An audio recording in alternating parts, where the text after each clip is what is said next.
It is a baking hot summer morning here in Chicago, Illinois, one of the major cities of the United States of America. You might be able to tell from my accent that I'm not from here. In fact, I'm visiting Chicago for the first time ever, and I'm bloody excited to be here. So I'm going to do what I normally do these days when I visit a place for the first time. I'm going to head out on a jog and see what I find.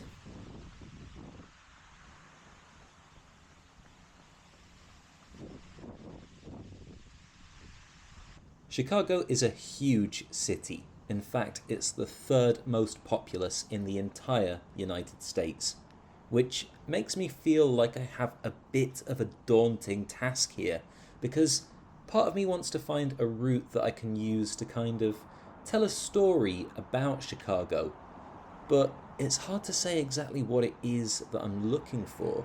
What story do I want to tell?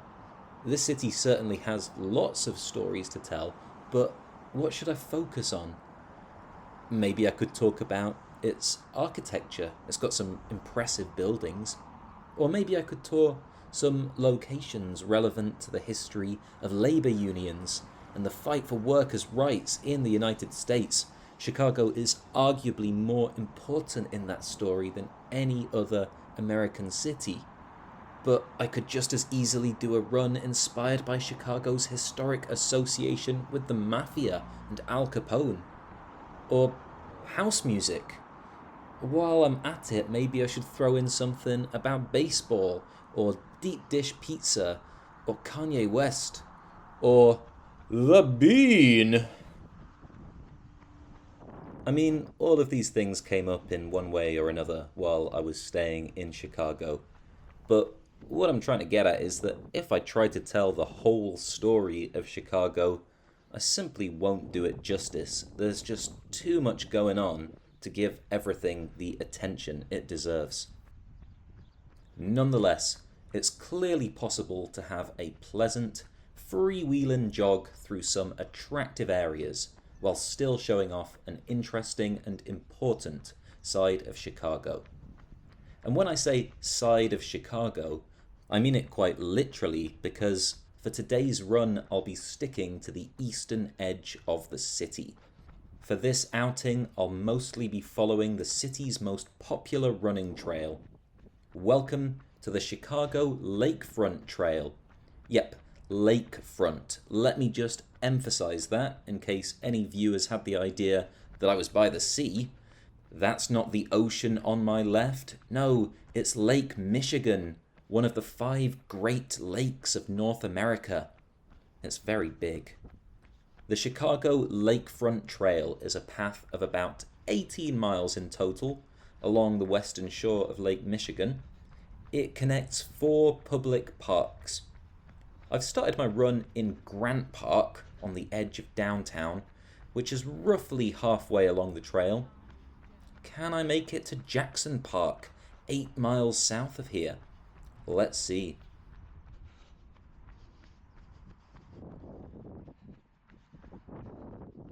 So Grant Park, which I've just mentioned, is the park that I'm skirting the edge of currently. It's a park that gets a huge number of visitors, as you might expect, given its extremely central location.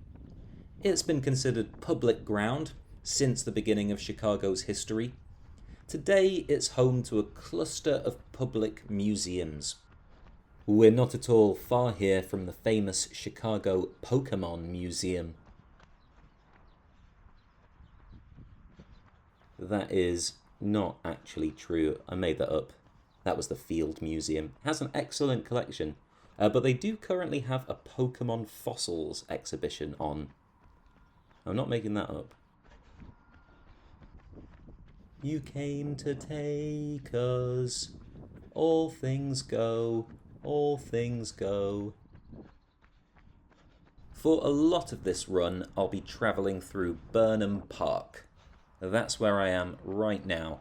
It's the name given to this long green corridor stretching about 6 miles along the lakefront. This particular bit of it has undergone a fair bit of change in recent years, from what I understand. You can tell from the fact that the only trees along here are small, obviously young ones, that this area has been re-landscaped in fairly recent times. This forms part of the Burnham Wildlife Corridor, and because you don't see lots of dense foliage here, you might think that it doesn't look like much of a place for wildlife, but there's possibly more going on here than immediately meets the eye. The secret is in the grass. Look at the tall prairie grasses that have been allowed to grow freely here and are a natural habitat for lots of pollinating insects. But apparently it is still a work in progress, so maybe there are more developments to come. Still, I'm always going to appreciate any attempt to wild public spaces like this. What can I say? It's nice to see a bit of long grass here in the USA. Americans love their immaculate lawns. American park management orthodoxy would traditionally dictate that grass should be kept very closely mown. This is just one example of the ecological work that's taken place in different forms all along Burnham Park. The beach and harbour that I'm passing now are likewise newish developments. And the contrast here, I think, nicely illuminates the balance that modern park planners are expected to strike between consideration for the environment and the provision of recreational facilities, which, of course, you need if you want to draw people to the park. I'm enjoying how on this run you kind of get the sense of passing through a series of different zones with their own character and purpose. Now I'm making my way through an area where actually the plant life has had a while to grow and flourish, and here again it's obvious that a conscientious effort has been made to cultivate habitats that will attract wildlife. You can hear from the chirping birds that this is working.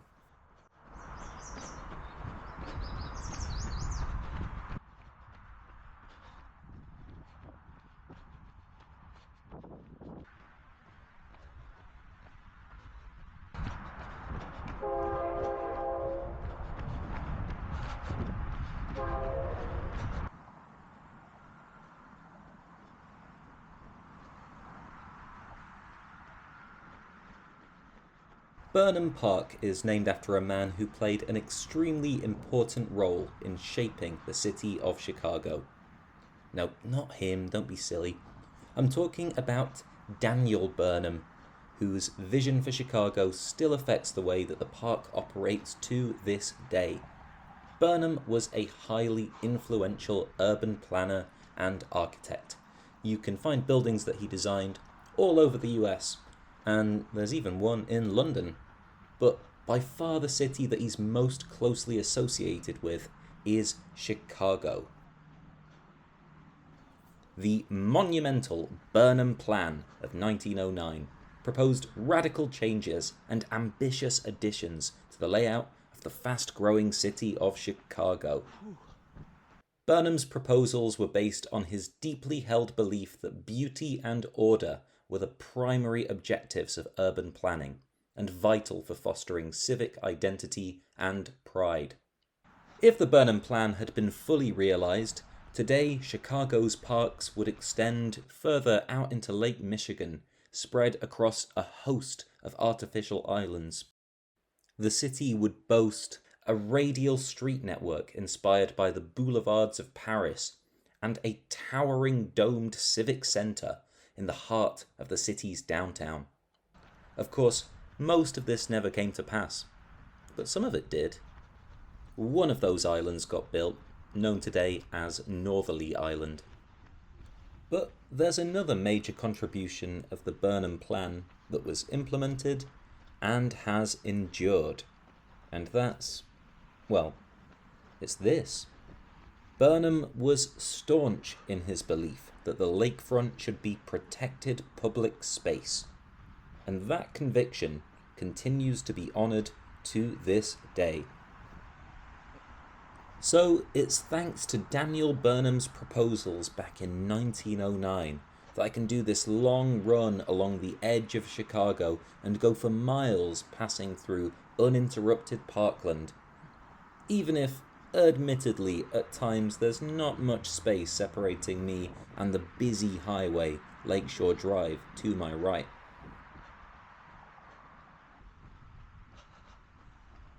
Burnham recommended expanding the public space on the lakefront by reclaiming land from Lake Michigan. And that was carried out on a pretty big scale. So, if I were to travel back in time to Burnham's day in the early 20th century, most of the green space that I've run across today wouldn't actually exist yet, as it was mostly during the 1920s and 30s that hundreds of acres of land were added onto the lakefront.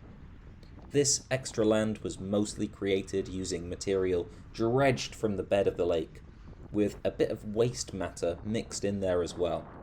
It does mean that this is an essentially artificial shoreline, which explains why it is, for the most part, so straight.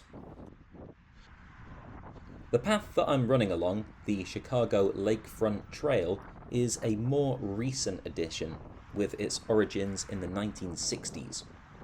While there were certainly paths and promenades all along the lakefront before then, it was in 1963 that then Mayor of Chicago Richard J. Daley decided there should be a continuous cycle path connecting the lakefront parks.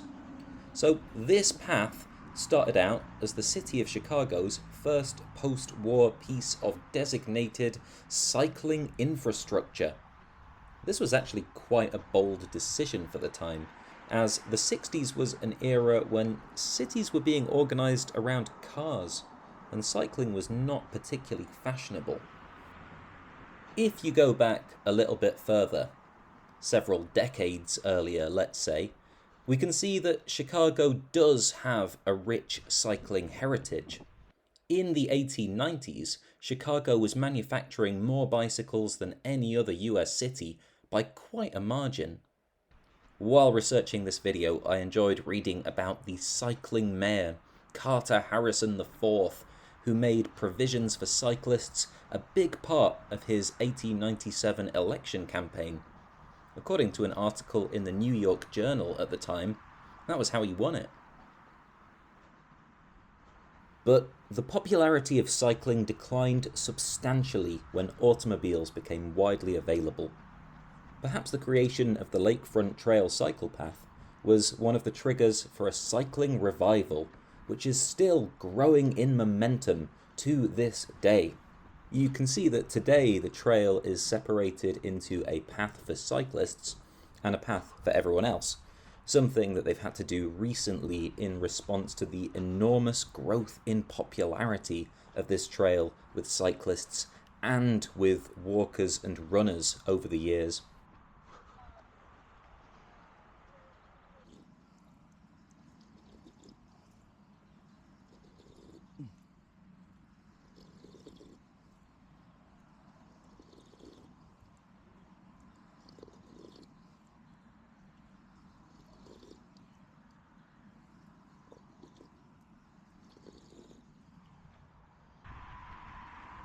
So, I'm now most of the way through my planned run for today. I've nearly made it to Jackson Park. Before I get there though, I want to talk about a different lakefront park, which I would have got to if I'd run north instead of south from my starting point. Now, it wouldn't have been as nice of a run overall. If you head north from Grant Park, for a few miles much of the lakefront trail is basically just a strip of concrete sandwiched between the highway and the lake. There have been some recent proposals to change that, possibly involving creating more park and beach area through land reclamation, but we'll have to wait and see if that actually gets off the ground. It would be interesting to come back to Chicago in 10 or 15 years and see if anything has changed. Anyway, had I gone that way, along the less attractive bit of the lakefront trail, I would have ended up in Lincoln Park. Now, Lincoln Park is attractive. It's a bloody nice park, actually. It's also a historic park. Much of its layout has remained more or less unchanged since the 19th century. If I ever come back to Chicago, and I hope I do, I could easily justify a whole video just on Lincoln Park, because it's an interesting and gorgeous place. It's got a zoo, it's got lots of water and bird life, it's got art. Perhaps most importantly, it's got this turtle.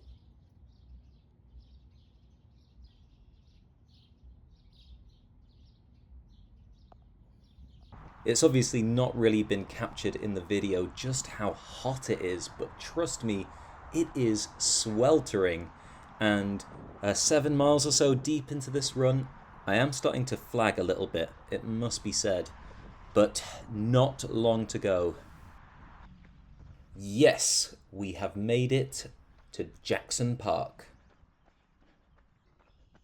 I was particularly charmed by Jackson Park. Coming here felt like stepping into an oasis of startling tranquility. It is so relaxing to be running among such rich foliage and alongside this twinkling lagoon. It's like you've left the city behind. Now, Jackson Park feels the most naturalistic of all the parks on the Chicago lakefront, but in reality it's an equally artificial and engineered landscape. Jackson Park was substantially remodeled in 1893 when it hosted a huge World's Fair, the World's Columbian Exposition. This lagoon is the design of Frederick Law Olmsted, along with his professional partner, Calvert Vaux. Olmsted is perhaps the most influential landscape architect in American history, and parks that he designed, often working in conjunction with Vaux, are found all over the country, the most famous being New York's Central Park. For the 1893 exposition, you would have had in the northern part of Jackson Park an imposing array of grand formal buildings intended as a statement of cultural and technological sophistication, and that would be the focal point of the fair. Then, south of that are the tree-lined lagoons and the wooded island which I'm running across now. And this whole area was designed to feel natural and a little wild, and to contrast with the formality of the exposition buildings, but ultimately, it's all just as methodically designed. It's designed according to the principles that Olmsted was known for. He wanted this space to feel secluded. Olmsted believed that a park should be a place of sanctuary, where a person could go to escape the insalubrious city. The feeling of seclusion can be achieved with constantly curving paths like these. These paths wind through the trees, so that you can never see that far ahead, and that also allows new views to open up unexpectedly. Speaking of which, what is that? So that quite strange looking structure over there is part of the brand new Barack Obama Presidential Center. I came to Jackson Park just 1 week before the grand opening of the new Obama Center. Inside that tower is a museum, which I guess is full of stuff to do with Barack Obama and his presidency. In a way, I'm glad I came for the run when I did, as I've so loved the peacefulness of Jackson Park, and presumably the Obama Center is going to draw in a lot of people, which is a good thing, but would have made this part of the run quite a different experience. I captured this footage of some kind of press event that was going on that definitely had something to do with the opening of the Obama Center.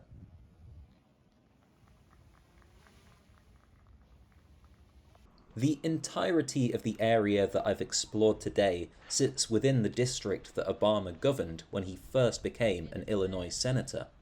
So everywhere that you've seen me talk about would surely be very familiar territory to him. I wonder if he'd like my video.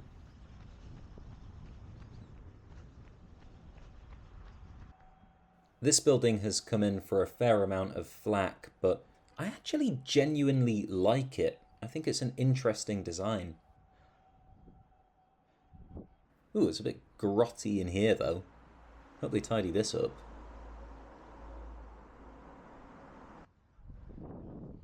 If you've made it to the end of this video, thank you for watching. I hope you enjoyed it and found it interesting.